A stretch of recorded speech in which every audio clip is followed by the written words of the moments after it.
So with 1 minute past 4 and the participants being a large number, I'll propose to start. So welcome everyone and good afternoon, and welcome to the M&R webinar on termination, what you should or what you need to know about termination into today's construction world. Delighted to be joined by my fellow speakers, Alison, Garrett and Jastinder, Samra. Alison is a senior legal advisor with decades of experience on advising parties in the construction industry, both employers, contractors, subcontractors and consultants, and very familiar with the subject matter of today. Also joining us, we're pleased to have a very busy practitioner within the team, Jastinder, Samra. Jastinder is an associate in the construction disputes team and again has been cutting her teeth on advising on all forms of dispute resolution within the construction industry, covering the habitual issues that arises on site, including issues of termination. And therefore it's wonderful to be joined by them. In relation to today's talk, the structure is going to be as follows. I'll kick off with a general introductory talk about termination, and then I'll lead on contractual termination from the employer's perspective, looking at two particular forms of standard form.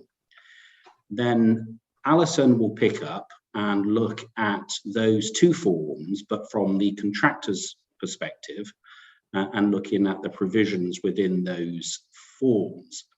Alison will also pick up a piece of an important legislation, the Corporate Insolvency and Governance Act, CIGA, and walk us through the effects that that has in relation to issues of termination. And then finally, Jazz will conclude the seminar by looking at process and procedure under those contractual forms in relation to notices and making sure that termination is carried out properly. So without further ado, I'll kick off the introductory session. So termination. Why is it important? Well, I've listed out 5 reasons why we think it is important. But as a precursor, in general terms, a party to a contract cannot unilaterally terminate a construction contract before the completion of performance unless that action is lawful. The fact that one party wishes to extricate itself from a bargain, perhaps a bad bargain, or has lost trust and confidence in the other party does not afford a legal basis for termination. A lawful reason is needed. Therefore, termination ought to be seen as a very serious act and something of last resort. Why? Well, invariably, termination disputes are highly fact sensitive, and therefore, in our experience, if a party purports to terminate, the follow-on disputes can be bitter, expensive, and often hard fought. That's the first reason. The second reason is getting termination wrong turns the attacker into the defender. And that's if a party terminates a contract and it later transpires that it did not have the right to so terminate, then that act of unlawfully terminating the contract is itself seen as a repudiatory breach of contract, allowing the other party to accept that breach and claim damages. And for instance, I'll be leading on behalf of the employers, and if the employer took that step, then the contractor would be seeking the loss of profit that it would have made on that contract but for the wrongful termination. Third, the stakes on winning and losing can be very significant. Once the Rubicon has been crossed, once the termination or purported termination has happened, you cannot go back, and everything on the project rests upon that. Fourth, often the decision to terminate can be made without the complete picture, without the full information, and therefore that in itself raises the risk of the potential of an unlawful termination. And fifthly, commercially, termination can produce a new set of problems. Cost and delay of completing with an alternative contractor, assuming it's the employer that terminates, and then the necessary recovery action against the contractor. So the existence of the right to terminate needs to be considered carefully against the exercise of that right. The question is termination now the only option available to the client? Can termination be avoided? But assuming that that discussion has been had and the decision is to terminate, well, what are the legal bases, the lawful legal basis for terminating? Well, there are two, amongst others, for the purposes of ending the contractual relationship. And these are the two that we're going to look at today. The first is the right to terminate given by operation of law, where, for instance, the contract has been repudiated, or there's been anticipatory breach, or a breach of a serious term. Then there's the exercise of a contractual right due to a party's breach or for other reasons. So let's jump into that. The first one is termination at common law. So the basics. Breach of a contract is a failure by one party to fulfill a contractual promise. The primary consequence of breach is that the contract breaker becomes liable to pay damages to the innocent party. A further consequence, depending upon the type of term which has been breached, is that the innocent party may become entitled to terminate the contract. The term needs to be of a particular type, where the effect of breach has a serious consequence. So all breaches of contract gives rise to the right of damages, but not all breaches give the innocent party a right to treat the contract as discharged. The common law gives every contracting party a right to terminate if the breach by the other party, and the authorities use various phrases, goes to the root of the contract, or affects the very substance of the contract, or frustrates the commercial purpose of the contract, i.e., the breach needs to be so serious that it is repudiatory in nature. And there are three types of contract terms, namely conditions, warranties, and innominate terms. Any breach of a condition allows the innocent party to terminate the contract. But in contracts such as construction and engineering contracts, most of the terms are innominate. This is where the consequence of breach may be ambiguous. Breach will only entitle the innocent party to treat the contract as repudiated if the wrongdoer's breach is sufficiently serious, i.e., it deprives the innocent party of substantially the whole benefit which it was intended it would obtain by virtue of the contract. Breach of a warranty, on the other hand, will not allow the innocent party to terminate. Whether there has been a repudiatory breach is therefore highly fact sensitive. And that goes back to the first point that I made.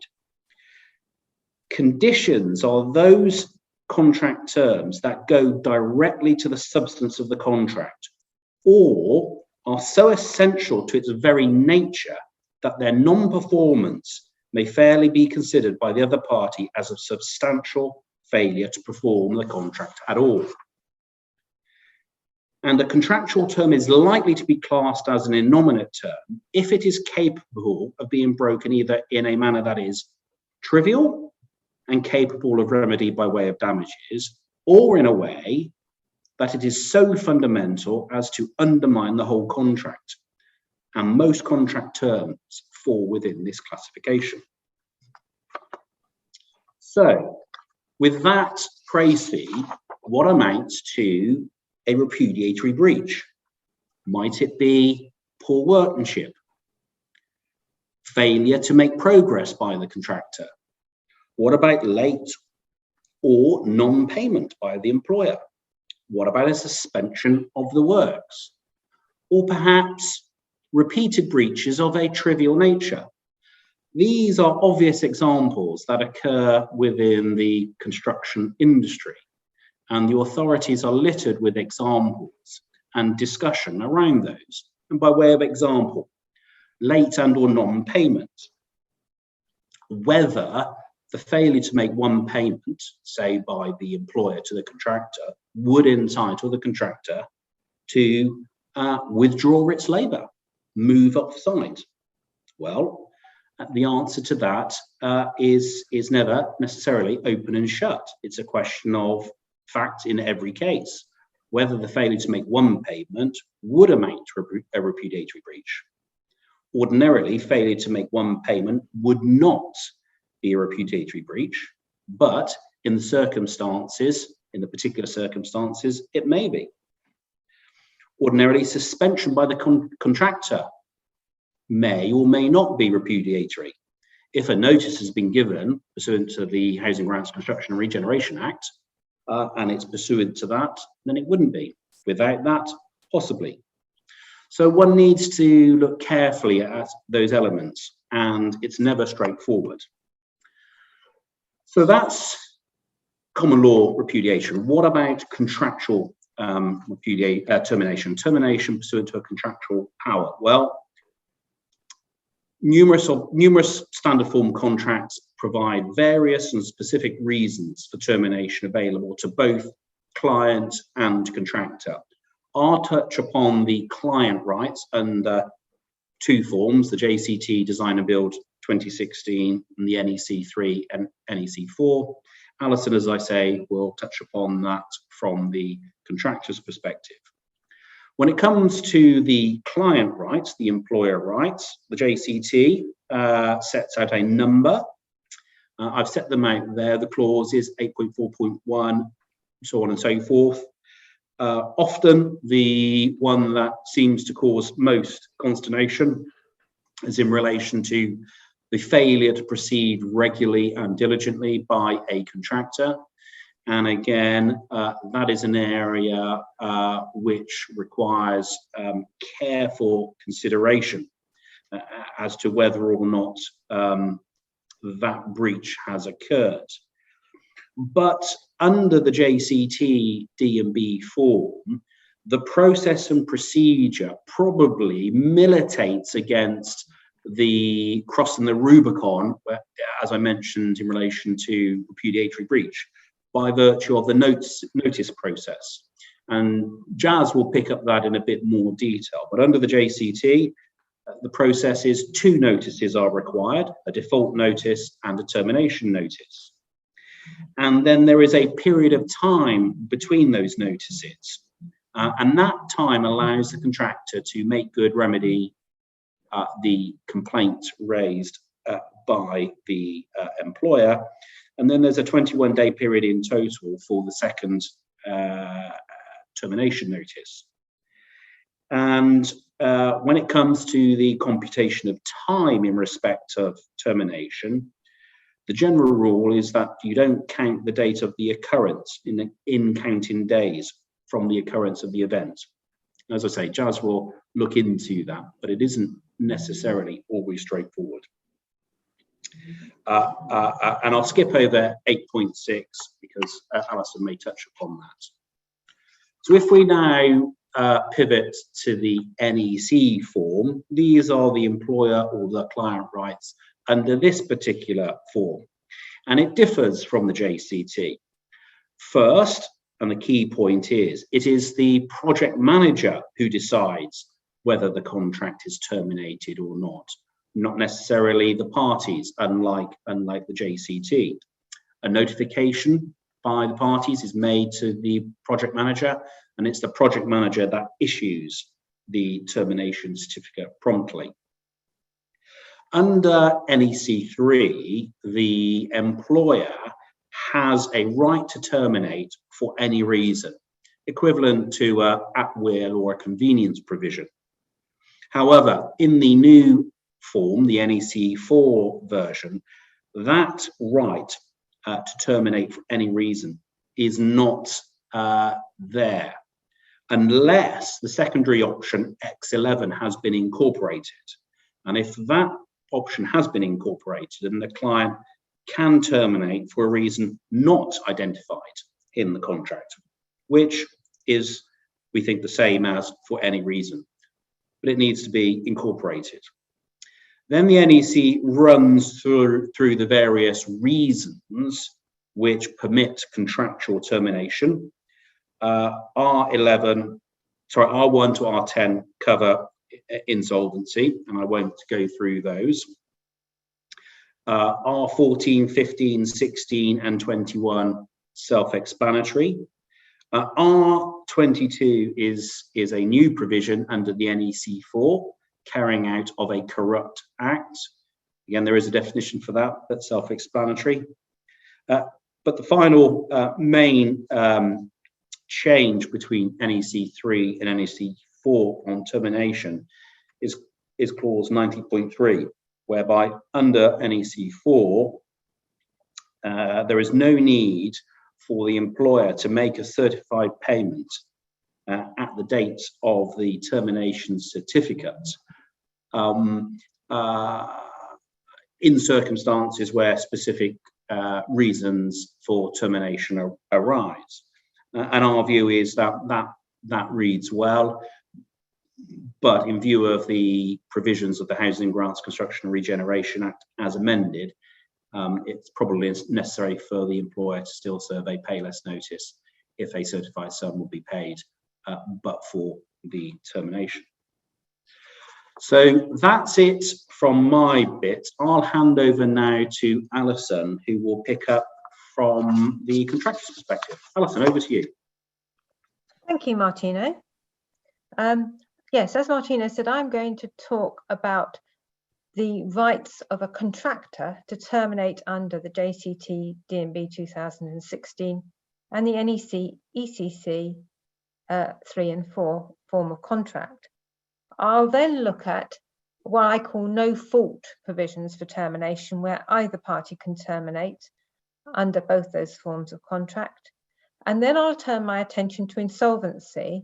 Both JCT and NEC have wide spread provisions for termination for insolvency, but they cannot be looked at on their own because the Corporate Insolvency and Governance Act 2020 has altered the position. So I'll talk about insolvency and how it's altered by that act, often described as or called SIGA. So to begin with, I'll talk about termination by the contractor under Jct Dmv.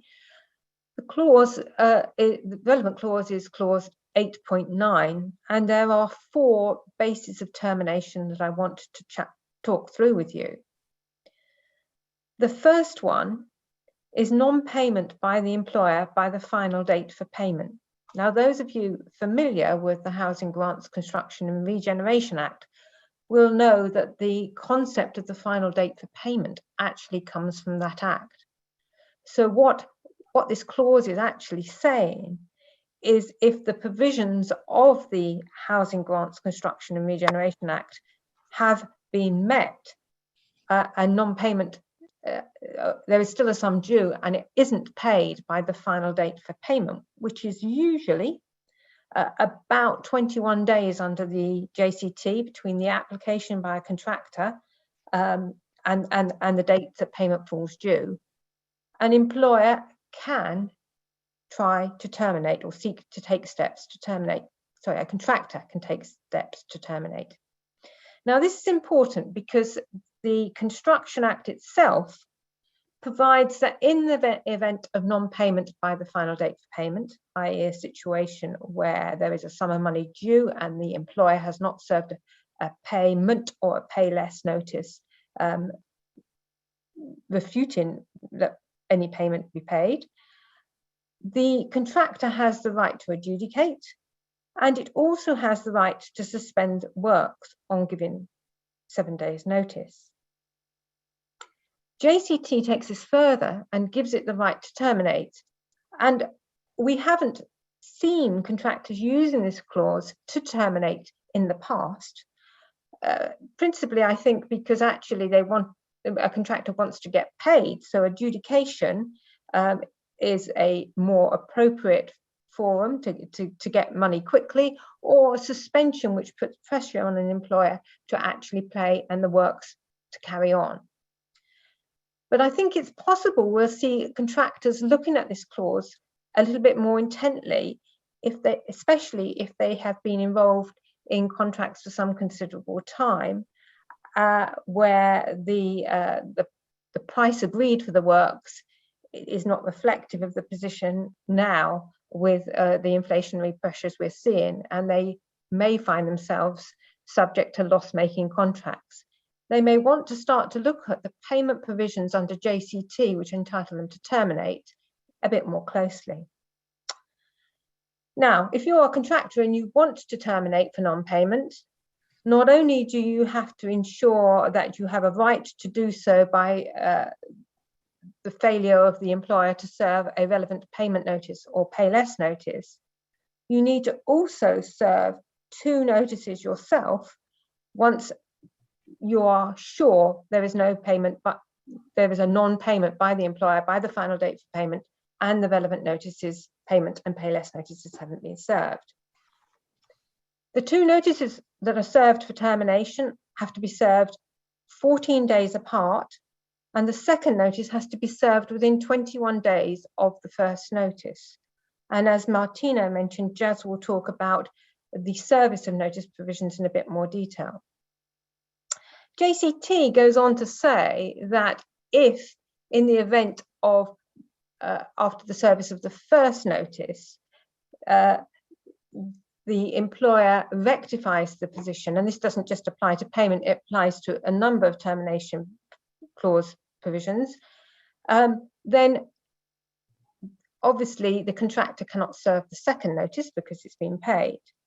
But if there is a repeat breach by the employer within a reasonable time, the contractor only needs to serve the second notice again in order to terminate.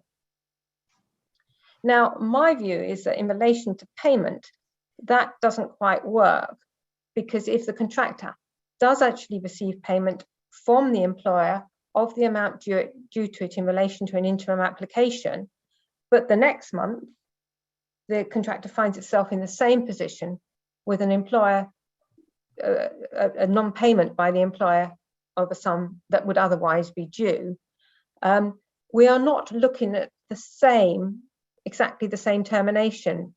We are looking at a termination for non-payment for the next application for payment. So my view is that a contractor would be wise in those circumstances to actually serve both notices again. Termination, as Martino mentioned, is a draconian provision, and therefore it is best always to be prudent when choosing to serve notices. Make sure that you leave, whichever party you are, no gap through which it could be argued that the termination is wrongful. That's the first ground on which a contractor can seek to terminate. The second one is suspension, and the period of suspension that has to take place is set out in the contract particulars. The default position is 2 months. If either party wants to change that, they need to specifically state that in the contract particulars. If the suspension lasts for 2 months and is by reason of an impediment, prevention or default, whether by act or omission of the employer, unless caused by the negligence or default of the contractor, at the end of the 2-month period, the contractor can serve notices of termination. It's the 2-notice procedure that I mentioned above in relation to non-payment again. Now, it can be a bit difficult to determine exactly when the suspension took place. So a contractor who is eyeing up the possibility of using suspension as a termination provision may well want to clarify with the employer at an early stage that it believes there's a suspension of the works. And this will have the effect from an employer's perspective of giving it some warning that that's where the contractor is thinking of going. The other two bases of termination by the contractor: assignment by the employer without consent. Again, it seems to me in relation to the service of the second notice that we have the same point here as we did in relation to non-payment. Once an employer has assigned without consent, it's difficult to see how it could retrieve that position. But in the event that it can, and there's another assignment by consent, without consent, then the contractor needs to serve both notices again, it seems to me. And the final ground is breach by an employer of the CDM regulations. This is unsurprising, and here the two notices provision applies again. And I think this is a situation, but take legal advice before you do it if you're a contractor, that if the breach is remedied after the service of the first termination notice and the breach is repeated within a reasonable time again, you can probably just serve the second notice in order to terminate. That's the position under JCT. The contractor's position under NEC is that there are two bases on which it can terminate: R16 and R19. Martino mentioned this briefly when he was talking about the employer's position. The termination provisions under NEC are listed by reference to an R number, and the two that relate purely to a contractor, as I said, are R16 and R19. R16 is if the employer stroke client, and I've put that in brackets because NEC uses the word employer, NEC3 uses the word employer, NEC4 uses the word client, has not paid the amount due under the contract within 13 weeks of the date that the contractor should have been paid. Now, compare that with JCT. Under JCT, it's immediately the sum should have fallen due on the final date for payment, that the contractor can start to serve the first of the two notices for termination, but there are two notices required. Under NEC, there is only one notice, but a contractor's got to wait 13 weeks after the final date for payment. That's not quite what the wording of R16 says, but that's what it means. Has not paid the amount due under the contract, and the amount due is due on the final date for payment. 13 weeks is 3 months. So considerably longer for a contractor to have to wait under NEC in order to be able to terminate for non-payment. The other ground is R19, if the project manager has instructed the contractor to stop or not to start any substantial work. So again, it's a suspension type provision. And an instruction allowing the work to restart or start, and then in brackets, wording that's added by NEC4, or removing work from the scope has not been given within 13 weeks, the contractor may terminate if the instruction was due to the default of the employer or the client under NEC4. The interesting part of this, I mean, is a suspension right like JCT. The interesting part, I think, is the additional wording introduced by NEC4, or removing work from the scope.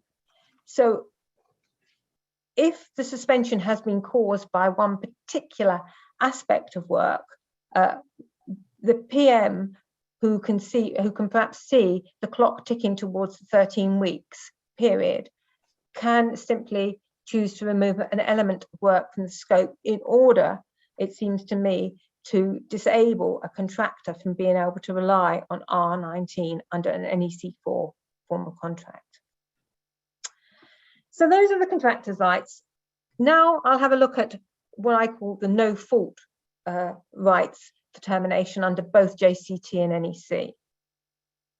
Under JCT, if works are suspended for the period stated in the contract particulars, this is a different clause of the contract particulars to the suspension by a contractor alone, a contractor's right alone. The default period is the same, 2 months. So if there's any doubt about whether works are likely to be suspended, these are provisions of the contract particulars that's in both the employer and the contractor's interest to have a look at and check whether they're happy with the default provisions. So if the works are suspended for those periods, there are 5 bases on which either party can terminate. In the time available, I'm not planning to speak about all 5, just the 2 that I've highlighted in pink, because I think they are both particularly relevant at the moment in relation to COVID, Brexit, and the war in Ukraine, and they are a mixture of the 2 of them. The first one is force majeure. Now, for those of you familiar with JCT, an unamended JCT does not define force majeure, but I think that most of us would accept that following the COVID pandemic, a pandemic is probably falls within force majeure. The other one, as I've highlighted, is the exercise by the UK government of any statutory power that is not occasioned by the default of the contractor, but which directly affects the execution of the work.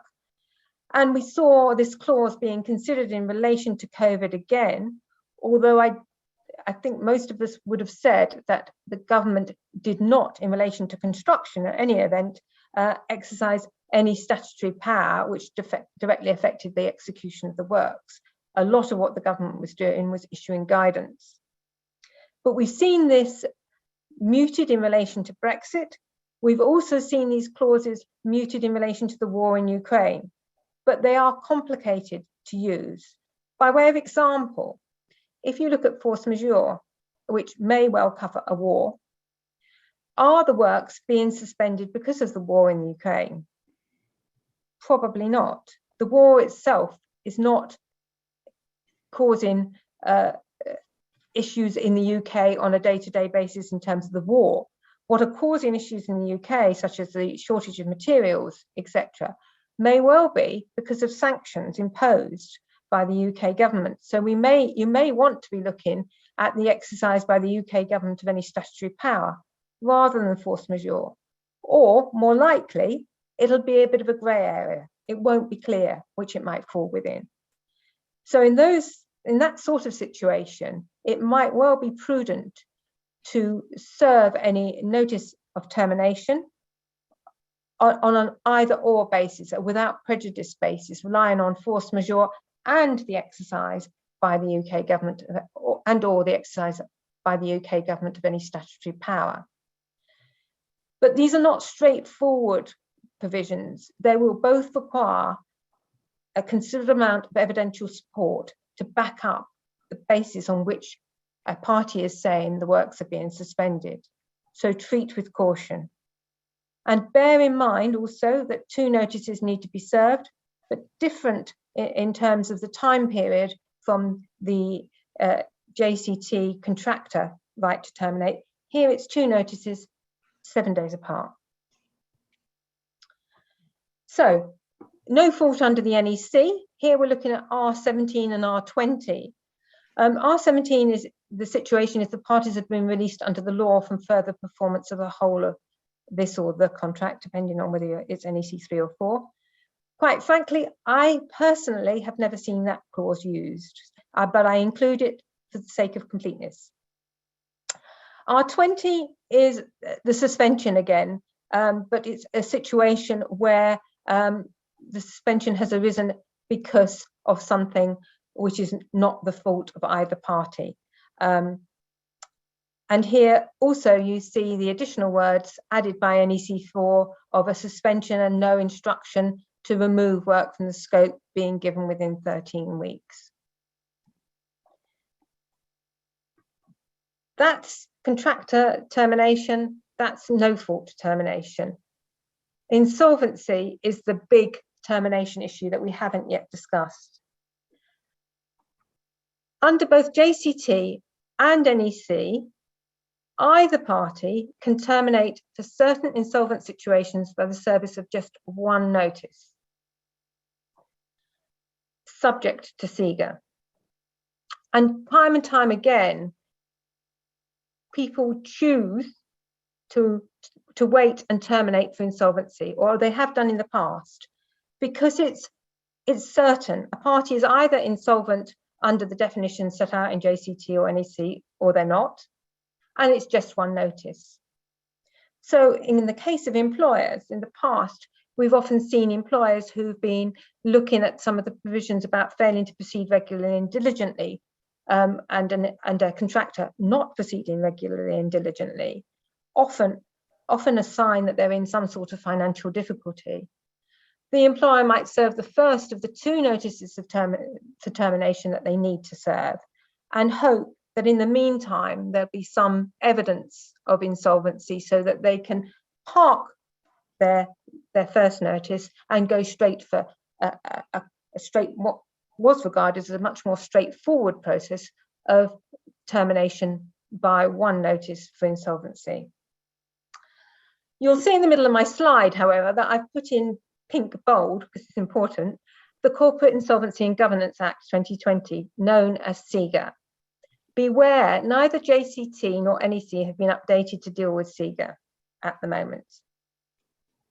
And there are two things about SIGA which alter the parties' abilities to terminate.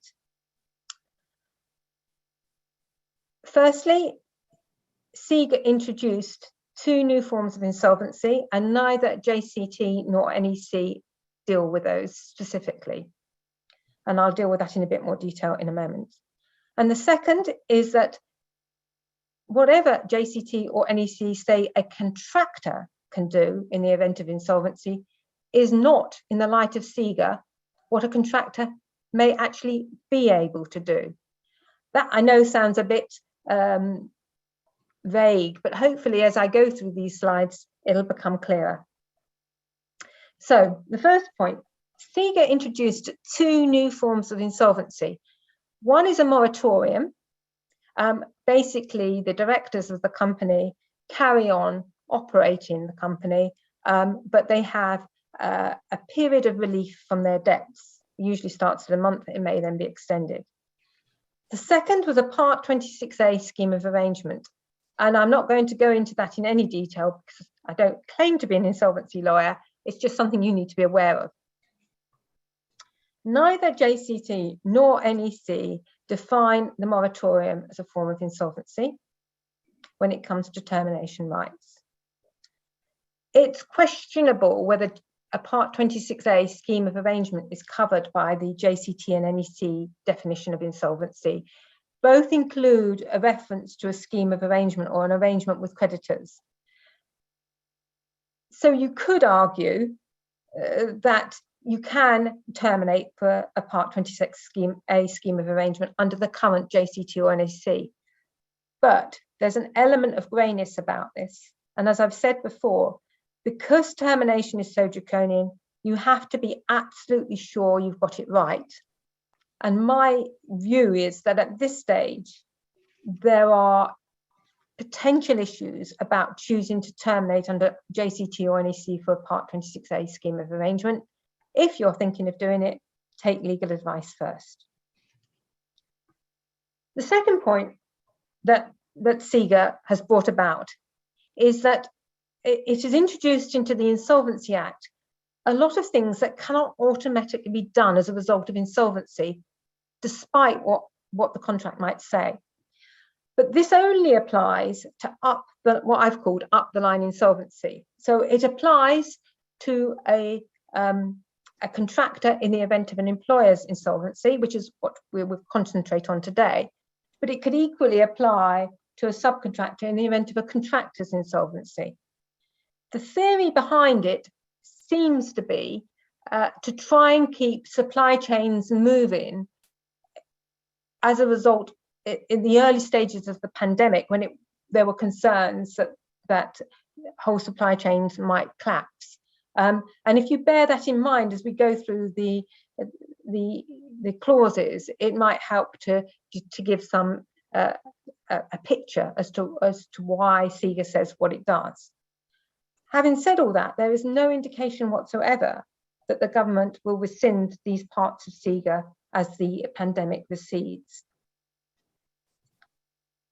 So, subsection 3 says that a contractual provision ceases to have effect if the contract would terminate, or the contractor, and I've added in the word contractor, it uses the word supplier, or the contractor would be entitled to terminate on insolvency. So the automatic right of a contractor to serve one notice on a party, on the employer for insolvency has gone as a result of SEGA, unless, and here, see what I've said in pink at the bottom of this slide, unless the relevant office holder consents or a court is satisfied that a continuation of the contract would cause the contractor hardship. Now, it seems to me the reality of it is that if a contractor wants to terminate for an employer's insolvency, it really is not going to want to go off to court to argue about whether the continuation of the contract would cause it hardship. One, it will take time, two, it will cost money.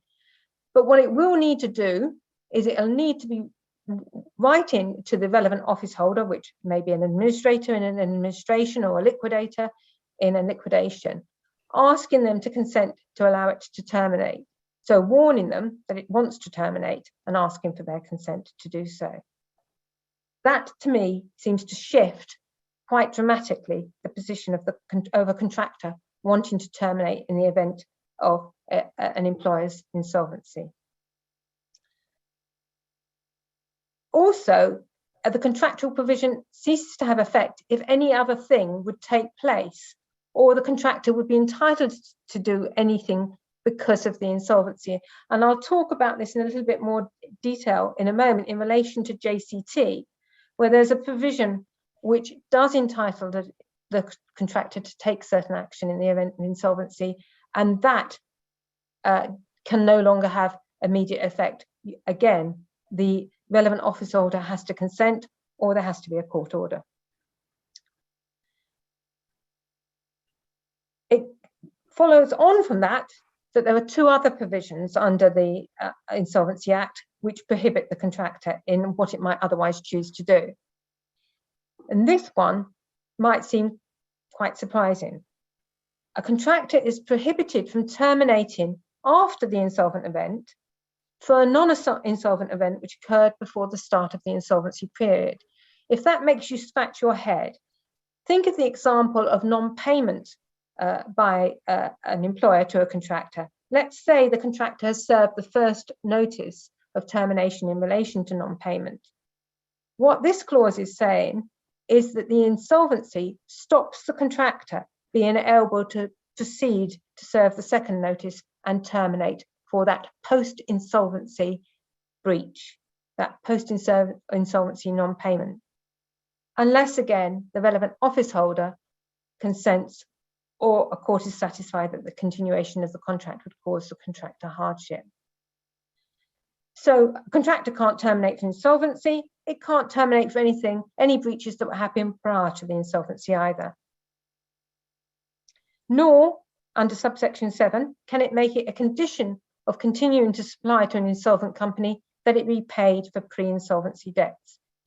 It's almost like a contractor has to wipe the slate clean a little bit for the pre-insolvency issues, and almost as if it's entering into a fresh contract, so that if it continues to supply during the insolvency of the employer, because the office holder won't consent to termination, if after its first months of supply it issues an application for payment and that payment is not made, then it can start to invoke a termination process for non-payment at that stage in the process.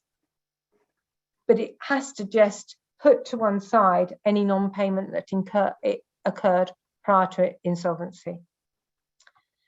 So what effect does that have on JCT and NEC?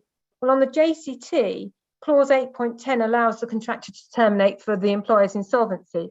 And hopefully on what I've told you just now, you will see that they can't do that without the consent of the party administering the company or an order of the court. Clauses 8.9 and 8.11 allow termination for non-insolvent events. Post-insolvency, that can't be done without the agreement of the party administering the company or an order of the court.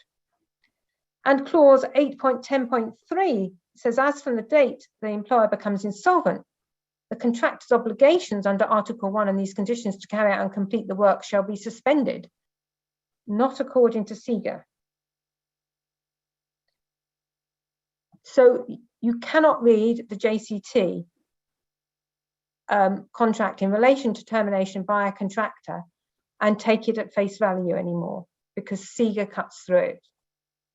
The same also applies to the NEC, which allows either party may terminate for an insolvent event and lists them R1 to R10. No, you can't do that anymore without the agreement of the party administering the contract or an order of the court.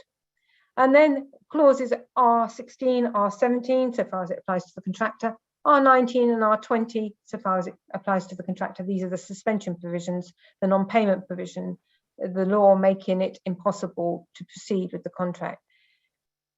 If these were invoked pre-insolvency, or the event occurred at pre-insolvency, once an insolvency event has occurred, you cannot continue with termination on these bases without, again, the agreement of the party administering the company or an order of the court. So quite dramatic things to bear in mind. I'm now going to hand over to my colleague Jazz, who will run through termination notices and how to serve them. Thank you, Alison. So as Alison said, I am going to discuss how a party serves termination notices, and first the Jct Dmv and then the NEC 3 and 4. As Martino touched upon at the start of the talk, there is a non-contractual right to termination at common law.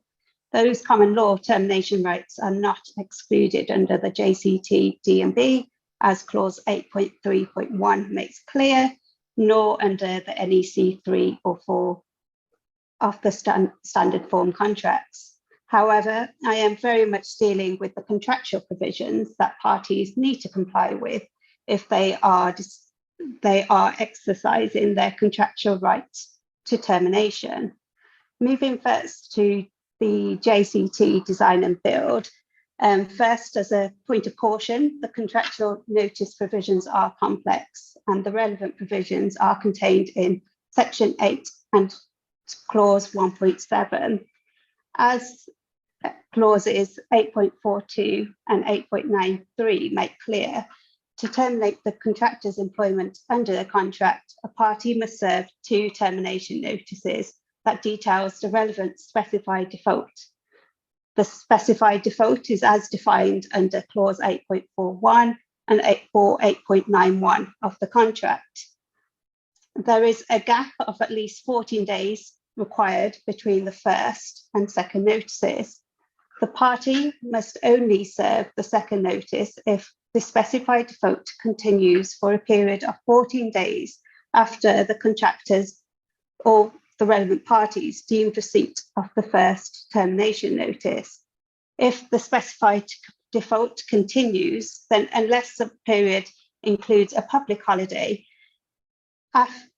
the day after deemed receipt of the first notice is day 1, and the earliest second notice may be delivered is on day 15, i.e. after the expiry of the 14-day period. The contractor's employment terminates upon receipt of a valid second notice. There are exceptions to requirement of 2 termination notices. That's in the case of insolvency, as Alison has discussed in some detail, or in the case of a contractor corruption. In those cases, only 1 termination notice may be required to validly terminate the contractor's employment under the contract. In terms of delivering the termination notice to the employer or contractor, the clause 8.2.3 of the contract, which is right at the bottom of the page, states notices must comply with clause 1.7.4. This clause means that notices must be delivered either by hand or by recorded, signed for, or special delivery. Crucial point to note here is that notices cannot be served by email. If they do, if a party does serve or seeks to serve a notice by email, that notice would be invalid. The date of deemed receipt of the first notice depends on the mode of delivery. If delivered by hand, the notice is deemed to be served upon receipt, i.e. the same day. If delivered by special delivery, notice is deemed served on the second business day after posting. Given the importance of avoiding satellite disputes around whether the second notice is either too early or whether the first notice was actually received, it might be prudent to consider service notices by hand rather than special delivery or recorded sign for delivery to the relevant address wherever possible. Moving on to the NEC. The NEC refers to a termination certificate rather than the termination notice as under the JCT. They are one and the same thing, just a different use of language. It is crucial that the project manager issues a termination certificate promptly, and this certificate complies with clauses 13.1 to 13.3 of the contract. Under NEC 3, clauses 13.1 to 13.3 means that the termination certificate should be in writing and that it takes effect when the certificate is received at last address notified by the recipient or at the address listed within the contract data. Unlike the JCT, there is no prescribed method of service. Under the NEC 4, it includes a wider clause 13.2 being the main difference between the two forms of contract. And this wider provision is to reflect the parties' use of computer-based data communication systems. This means that under the NEC 4, a termination certificate may take effect when it is communicated through the communication system specified in the scope. For example, this could be a file sharing platform. It may therefore be prudent for parties to carefully consider at the time that they enter into the contract the definition of the communication system specified in the scope, as parties may deliver a termination certificate through that system. It is therefore a system that a party should be well versed in and constantly checking. If the scope, however, doesn't specify a communication system, then a similar provision to the NEC 3 applies, in that the notice will take effect in the same way as under the NEC 3, i.e. when the notice is received at the last address notified by the recipient or at the address listed on the contract data. The key takeaways from my brief little summary over on the service of notices are that in the case of the Jct Dmv or the NEC 3 and 4, and court decisions consistently confirm this, termination notice or termination certificate must be generally served in accordance with the process set out in the contract. Therefore, parties should apply and carefully consider those contractual terms to ensure compliance. Given the draconian consequences of wrongful termination, so even if the relevant people receive the termination notice or certificate by another route, for example, by email, this could still amount to wrongful termination if that is not in compliance with contractual provisions. Therefore, parties should carefully consider those contractual provisions and comply with them.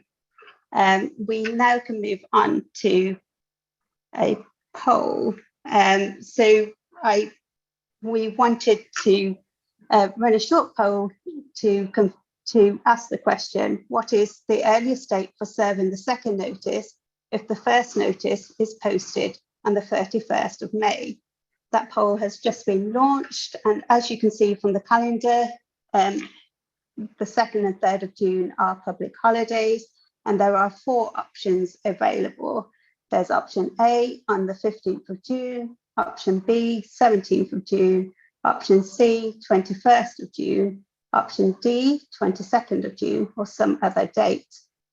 I will give you a few minutes to consider the question and run through your answers. I should say this is the second notice under the Jct Dmv 2016. And hopefully you'll all see how we, when we're trying to work out termination notices, need to sit down with a wet towel over our heads every time we need to work it out. Well, a mixed bag of results there.